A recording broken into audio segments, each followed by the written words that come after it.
Bharat America మధ్య వాణిజ్య చర్చలు ఇంకా కొనసాగుతున్నాయని కేంద్ర వాణిజ్య శాఖ మంత్రి పీయూష్ గోయల్ చెప్పారు.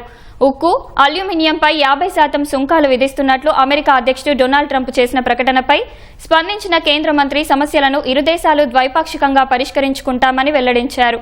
వాణిజ్యం విషయంలో రెండు దేశాలు కలిసి పనిచేయాలనే భావనతో ఉన్నాయని, ఇరు దేశాల మధ్య చర్చలు ఇంకా కొనసాగుతున్నాయని స్పష్టం చేశారు. ప్రతిపాదిత మధ్యంతర వాణిజ్య ఒప్పందంపై చర్చలు జరిపేందుకు అమెరికా అధికారుల బృందం ఈ వారం భారత్కు రానున్నట్లు చెప్పారు. జూన్ చివరికి ఇరు దేశాల మధ్య తాత్కాలిక వాణిజ్య ఒప్పందంపై అంగీకారం కుదిరే అవకాశం ఉందని పీయూష్ ఆశాభావం వ్యక్తం చేశారు.